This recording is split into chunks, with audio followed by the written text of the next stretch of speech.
put measures in place to ensure that safety is people, and it also worries those of us who have been assigned to take care of these assignments.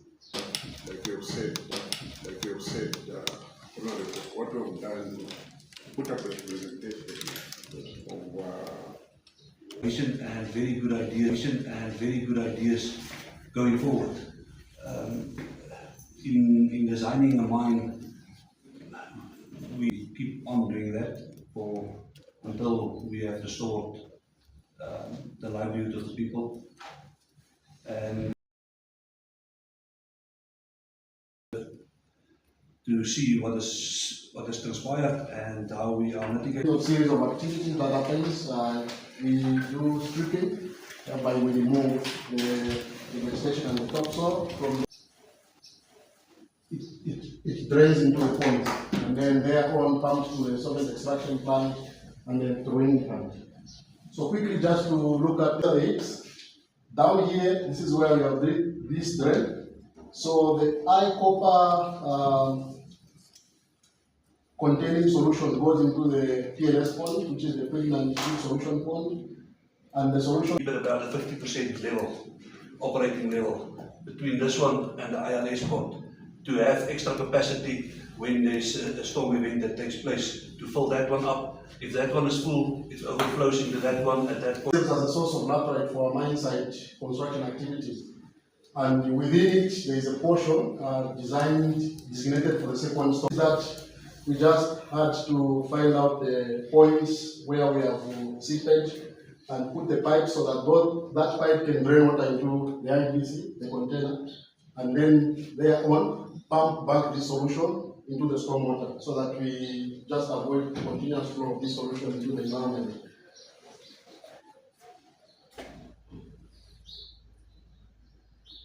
And then one was welding of the damaged section of the stormwater pond. Efforts were made to pump out the solution from the intermediate reach solution pond below its spillway to avoid the continuous flow of solution into the stormwater pond.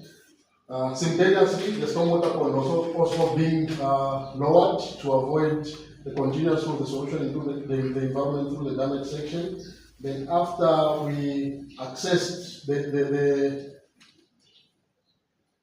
when we accessed the damaged portion of the section of the liner, we welded them further, and this prevented the seeping of the solution into the environment. So these are just the sections that we identified which were compromised, and this is the inside portion of the stormwater where the HDP liners were welded. Then other one was application of pH collectors in the Chabanyama stream. This is lime and caustic soda. So we established the key locations along the stream, starting from the source, and then we also created the embankments to retard the flow of low pH water further downstream. We created some embankments within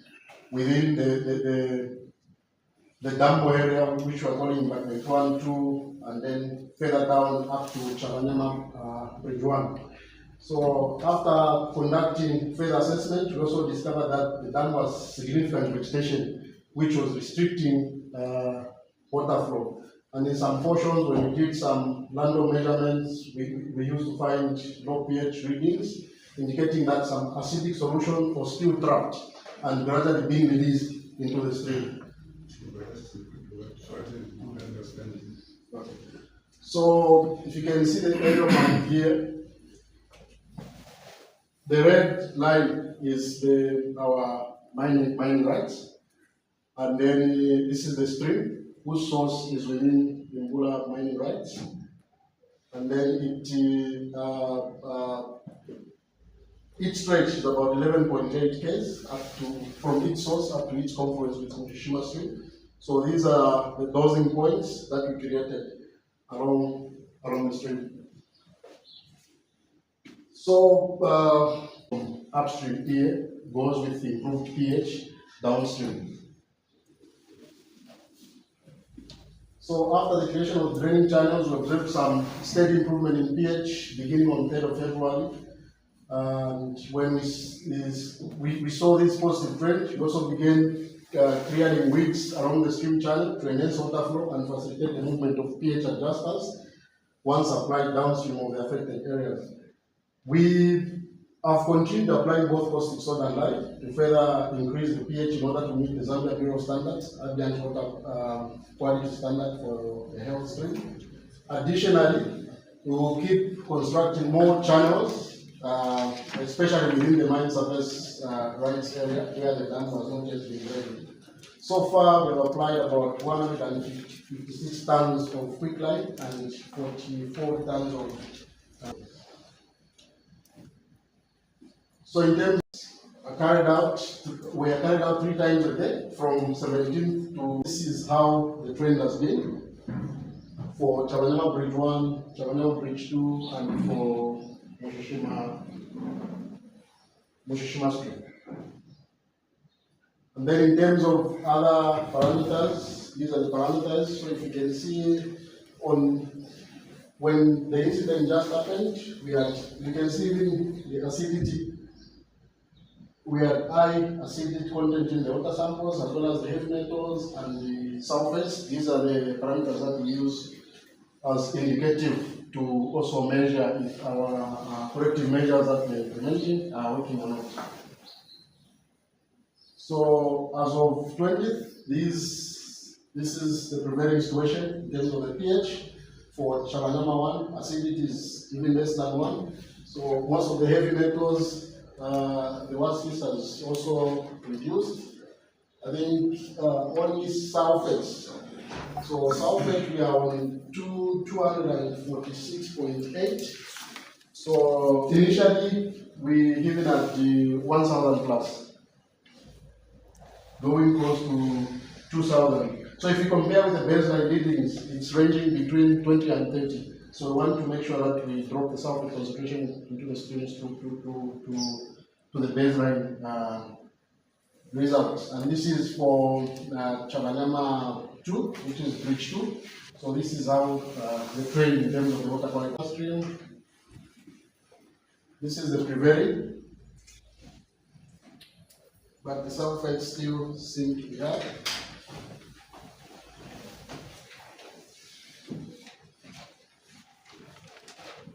So what other activities that we did is for us to perform a comprehensive assessment of water quality. In this, we also gathered samples from the tributaries of Chabanyama and the Mushishima Stream, just for an indicative picture in terms of the water quality. So these are the streams that we picked the samples from. We have the Jomba Stream, this Chabanyama tributary 1, main tributary, we have the Fukuya Stream, we have the Kajimo, as well as the main Mushishima Stream. So these streams which are tributary to Chabanyama and Mushishima were also picked. And we also noticed some parameters of concern which were not compliant with the ambient water quality standards. So we have also gone further to ensure that we also assess the quality of groundwater, because we believe when the solution went into the bore pit, part of it before we pumped back into the stormwater may have seeped. So we collected the groundwater samples, and also this was done not within the mine site. We have also picked a few points from the community just to assess. And this process will ensure us to have a comprehensive understanding of the groundwater quality, which will inform any necessary steps for further management and remediation. In terms of soil samples, we have also planned to pick the soil samples within the bore pit area as well, and then also the sediment samples along the stream. So the samples, the collected samples will undergo detailed analysis to identify any concerning levels of heavy metals due to precipitation which has occurred, and to determine the characteristics of the sediment, which will inform appropriate mitigation and management strategies going forward. So in conclusion, may say that the water quality in Charanama stream has shown significant improvement with few parameters indicating a bit of that when compared to the baseline water quality requirements measurements. This positive change reflects successful efforts made so far. However, the company remains committed to monitoring the situation closely and will continue implementing the necessary measures to address any remaining parameters that are still elevated. And the goal is to resolve this issue as swiftly as possible and ensure that the water quality meets the desired standards across all key factors. So just to give a view or a few in terms of how much we have spent. So we have already spent 10.3 million in this effort just to ensure that we restore the stream as to the required conditions before the incident occurred. And Honourable Minister, no money can be put to anybody's life. If any life was lost, can't put money towards a human life. Just go back a couple of slides. I just want to clarify something. Back. This one. Honourable Minister, and for the media, is not to blame anybody else.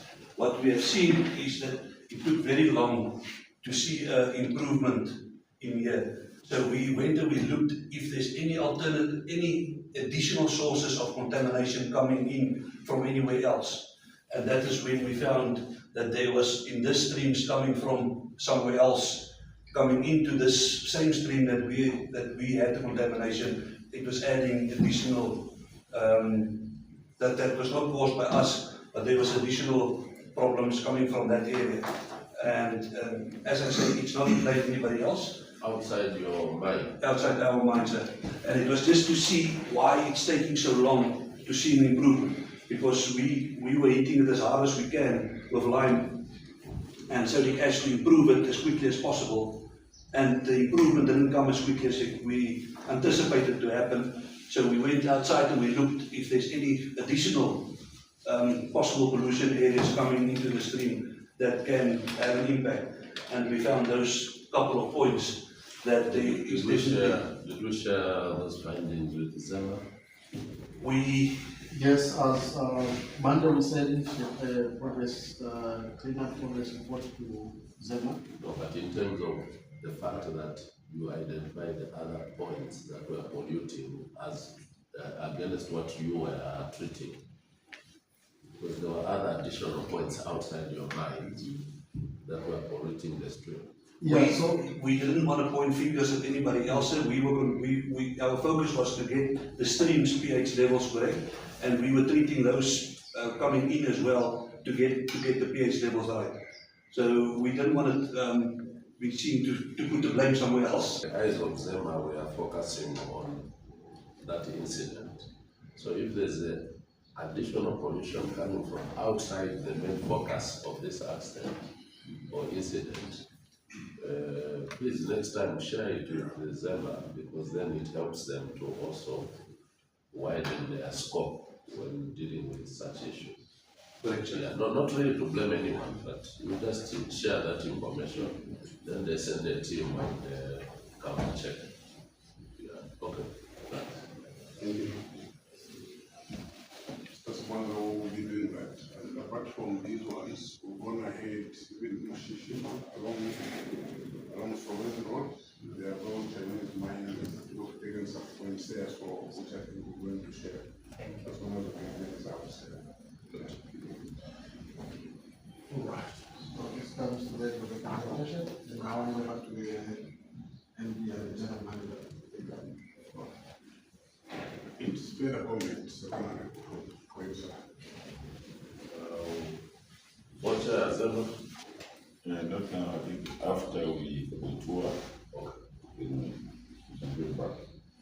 Yeah. Maybe let me suggest that like the watcher has said, we appreciate the presentation. So let's follow it up with the physical tour. Then we can come and wrap up.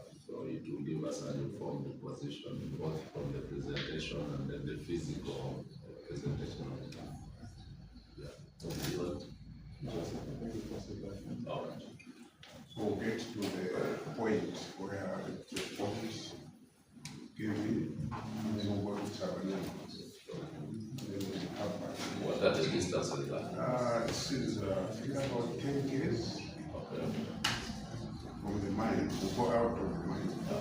And then we'll go to the first bridge. One of the first bridge.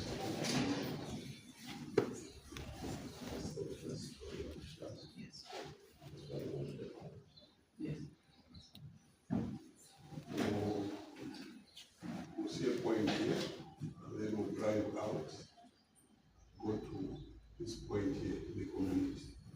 Then we can come back here. And that road is readily accessible for his honorable car. So just look at the point here, and then we'll go out. And Joanna, and then we can come back. Are we within government roads outside points where the transmission from elsewhere?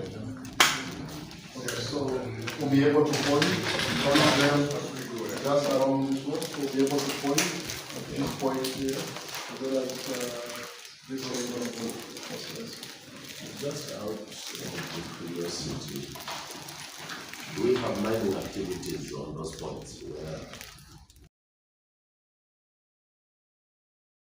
But the closest that we have is, But what activities are there that could be leading to this pollution? that's the one around, there's a place called Mulamba here. I think that should be the dam here. There's a Chinese process plant within the compound. That's the one we thought. And that's the one that will be extended to the second street here. What's the name? I don't know what it is. It's in Mulamba, right in the middle of Mulamba. What are they processing? Should be cocoa. Then they've got a small pond there. It's also lined. I'm not sure whether it's the closed circuit, but there's a stream or there's a dam on the other side.